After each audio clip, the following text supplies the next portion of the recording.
नमस्कार, मी श्याम उगले. आपण पाहतात फ्री मीडिया. महाराष्ट्र विधानसभा निवडणुकीचा प्रचाराचा जोर आता हळूहळू वाढू लागला आहे. महाराष्ट्राच्या वेगवेगळ्या भागांमध्ये प्रचार सभांचाही धडाका सुरू झाला आहे.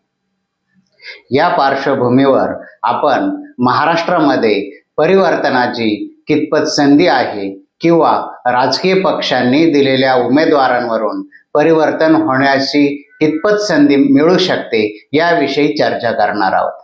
महाराष्ट्र विधानसभेचे 288 सदस्य आहेत. या 288 जागांवरती आता निवडणूक सुरू आहे. या 288 जागांवरती सर्व राजकीय पक्षांनी मिळून मागील वेळेस निवडून आलेल्या 288 आमदारांपैकी 240 जणांना पुन्हा उमेदवारी दिलेली आहे. म्हणजे केवळ 48 जागांवरतीच नवीन उमेदवार आहेत. बाकी 240 जागांवरती सर्व राजकीय पक्षांनी मिळून पुन्हा त्यांच्याच आमदारांना उमेदवारी देण्यास प्राधान्य दिलं आहे. उरलेल्या 48 जागांवरती सुद्धा किमान 16 जागा अशा आहेत की जेथे मागील वेळेस आमदार असलेल्या लोकांच्या कुटुंबातील व्यक्तींनाच त्या राजकीय पक्षांनी उमेदवारी दिली आहे. म्हणजे 256 अशा जागा आहेत की जेथे मागील वेळेस निवडून आलेल्या आमदारांचा थेट संबंध आहे. उरलेल्या फक्त 32 जागा अशा आहेत की जेथे नवीन चेहरे दिले आहेत. म्हणजे ज्यांचा मागील 2019च्या निवडणुकीत विजयी झालेल्या आमदारांचा थेट संबंध नाही. म्हणजे केवळ 10%च अशा नवीन उमेदवार सर्व राजकीय पक्षांनी मिळून दिलेले आहेत. अर्थात या 288 आमदारांच्या किंवा त्यांच्या कुटुंबातील व्यक्तींच्या विरोधात सर्वच राजकीय पक्षांनी पुन्हा 288 नवीन उमेदवार दिले आहेत. परंतु हे नवीन उमेदवार म्हणजे अगदी नवीन उमेदवार नाहीत. यामध्येही अनेकदा आमदार राहिलेले किंवा खासदार राहिलेले, मंत्री राहिलेले लोक पुन्हा निवडणुकीमध्ये उभे आहेत किंवा त्यांचे कुटुंबीय निवडणुकीमध्ये उभे आहेत.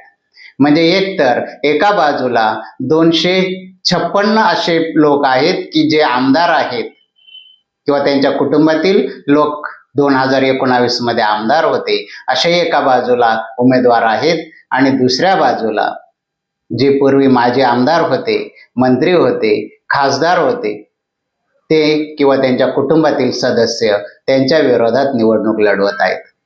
याचा अर्थ काय होतो की ही निवडणूक ही आतापर्यंत राजकारणामध्ये वर्चस्व असणाऱ्या लोकांमध्येच पुन्हा एकदा नव्याने फाईट होत आहे किंवा नव्याने लढत होत आहे.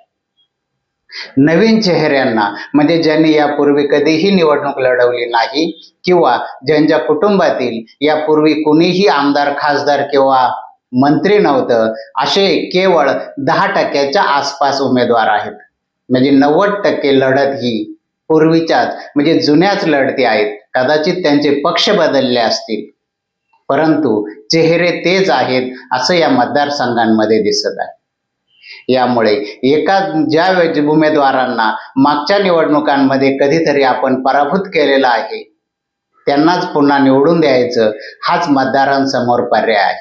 म्हणजे मतदारांनी एकतर विद्यमान आमदारालाच पुन्हा निवडून द्यायचं आहे किंवा ज्याला आपण यापूर्वी पराभूत केलेला आहे त्यालाच पुन्हा निवडून द्यायचं आहे. असे दोनच पर्याय मतदारांसमोर उभे आहेत. कुठल्याही निवडणुकीमध्ये जेव्हा परिवर्तन घडतं किंवा परिवर्तनाची लाट येते तेव्हा नवीन चेहरे राजकारणात येतात. कारण विद्यमान लोकांना कंटाळलेले मतदार नवीन चेहरा पर्याय म्हणून शोधतात आणि त्याच्या झोळीमध्ये मतांचं माप टाकून त्याला विजय करतात.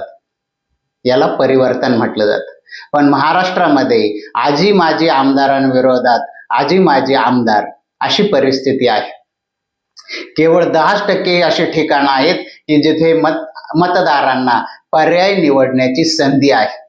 अर्थात ती संधी किती समर्थ आहे हा त्या मतदारसंघांनी आहे, वेगवेगळा विषय आहे. परंतु महाराष्ट्रात परिवर्तन झालंच तर ते फक्त 10% जागांचं आहे. उरलेल्या 90% जागांवरती होणारे मतदान किंवा त्यातून निवडून येणारे आमदार हे परिवर्तनाच्या लाटेचे आमदार असणार नाही, तर त्या मतदारसंघातील राजकीय गणित जुळवून आलेले विजयी उमेदवार असणार आहेत.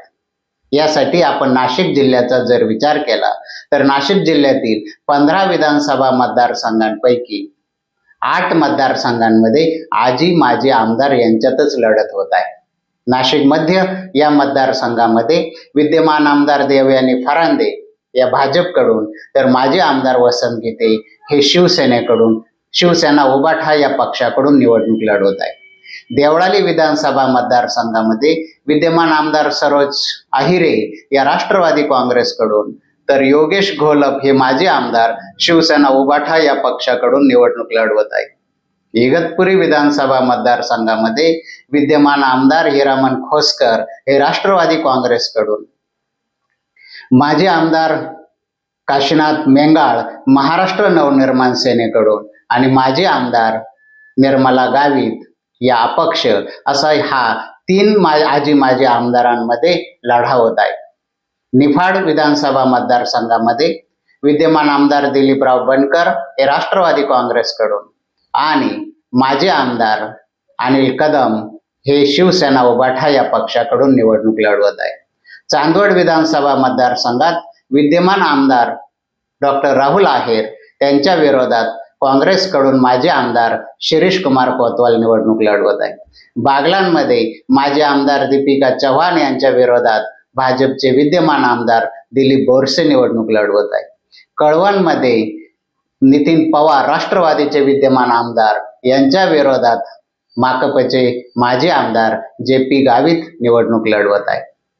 मालेगाव मध्य या मतदारसंघामध्येही MIMचे विद्यमान आमदार मौलाना मुफ्ती मोहम्मद यांच्या विरोधात माजी आमदार आसिफ शेख हे त्यांच्या स्वतःच्याच पक्षाद्वारे निवडणूक लढवत आहे. म्हणजे 8 असे मतदारसंघ आहेत नाशिक जिल्ह्यातील 15 पैकी जेथे माजी आमदार विरुद्ध आजी आमदार अशी लढत आहे. म्हणजे मतदारांना परिवर्तन करण्याची फारशी संधी नाही. मतदार त्या मतदारसंघातील राजकीय परिस्थितीनुसार यापूर्वी पराभूत केलेल्या आमदाराला पुन्हा आमदार करायचं की यापूर्वी निवडून दिलेल्या आमदारालाच पुन्हा आमदारकीपदी ठेवायचं, एवढाच मतदारांसमोर पर्याय आहे. त्यांना यापेक्षा वेगळा पर्याय दिसत नाही. काही मतदारसंघांमध्ये नवीन चेहरे आपल्याला दिसत आहेत. म्हणजे जे कुणाही आमदार खासदाराच्या कुटुंबातील नाही, ज्यांना राजकीय वारसा नाही, असे काही उमेदवार नाशिक जिल्ह्यामध्ये आपल्याला दिसत आहे. राज्याच्या तुलनेत ते प्रमाण नाशिकमध्ये थोडंसं जास्त आहे.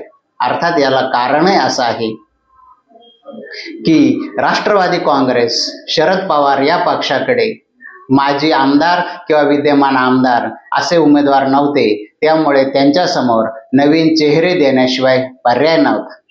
यामुळे त्यांनी 3-4 नवीन चेहरे दिलेले आहेत.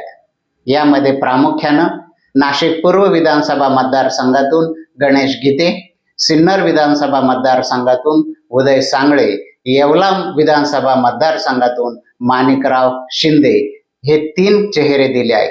त्यांचा चौथा उमेदवार अर्थात दिंडोरीमधून सुनीता चारोस्कर या माजी आमदार रामदास चारोस्कर यांच्या पत्नी आहेत. म्हणजे त्यांनाही 5 विधानसभा मतदारसंघांमध्ये केवळ 3 ठिकाणी नवीन उमेदवार देता येणं शक्य झाले आहे. उरलेल्या 2 ठिकाणी त्यांनी दीपिका चव्हाण या माजी आमदारांनाच पुन्हा उमेदवारी दिली आहे, तर दिंडोरीमध्ये माजी आमदारांच्या पत्नीला उमेदवारी दिली. काँग्रेसने मात्र अत्यंत नवीन उमेदवार नाशिक जिल्ह्यामध्ये दिलेला आहे, ते म्हणजे इगतपुरीतील लकी जाधव, ज्यांना कोणती राजकीय पार्श्वभूमी नाही, ज्यांनी यापूर्वी कोणते राजकीय पद भोगलेले नाही. काँग्रेसचा एक सामान्य कार्यकर्ता म्हणून काँग्रेस पक्षाने त्या उमेदवारावर विश्वास दर्शवला. अर्थात निवडणुका महाग झाल्या आहेत. निवडणूक आयोगाने एका उमेदवारासाठी निवडणुकीचा खर्च 40 लाख रुपये निश्चित करून दिला आहे. मात्र प्रत्यक्ष होणारा खर्च त्यापेक्षा कितीतरी पट अधिक असतो हे कुणाही सामान्य मतदाराच्या लक्षात येतं. यामुळे एवढ्या मोठ्या प्रमाणावर निवडणुका लढवायच्या असतील, त्या जिंकायच्या असतील, तर त्यासाठी त्या प्रमाणात पैसा असणं आवश्यक आहे.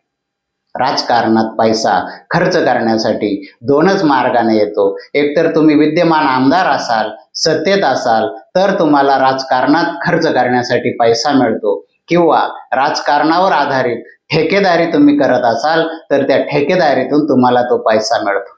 यामुळे निवडणुका ह्या आता विद्यमान किंवा भूतपूर्व आमदार, लोकप्रतिनिधी यांच्यासाठीच उरलेल्या आहेत, किंवा त्यांच्या आधारे स्थानिक स्वराज्य संस्थांमधून पद भोगणाऱ्यांसाठी आता विधानसभा लोकसभेच्या निवडणुका लढवण्याचा पर्याय उपलब्ध राहिलेला आहे. तेही नसतील तर सामान्य माणूस किंवा इतर कोणत्याही व्यवसायातून पैसा कमावणारा माणूस राजकारणामध्ये पैसा खर्च करण्यास धजावत नाही. यामुळे राजकीय पक्षांसमोर आता मर्यादित प्रमाणात पर्याय शिल्लक असून उपलब्ध पर्यायांमधून ते उमेदवार देत आहेत. यामुळे मतदारांनाही परिवर्तनाची लाट साधता येत नाही, त्यांना परिवर्तनाची आशा उरली नाही. एक ढवळ्या आणि एक पवळ्या, एकतर ढवळ्याला निवडून द्या किंवा पवळ्याला निवडून द्या, एवढा एकच पर्याय मतदारांसमोर आहे, आणि ते आलटून पालटून त्याचा प्रयोग करत राहतात. आणि देशाचं काय आणि महाराष्ट्राचं काय राजकारण त्याच एका चौकटीतून पुढे जात आहे. लोकशाहीमध्ये हवं असलेलं परिवर्तन घडवण्यासाठी ना मतदारांसमोर पर्याय आहे, ना राजकीय पक्षांसमोर पर्याय आहे. अशाच प्रकारचं विश्लेषण आणि माहितीसाठी बघत राहा फ्री मीडिया. फ्री मीडियाला लाईक करा, शेअर करा, सबस्क्राईब करा. धन्यवाद.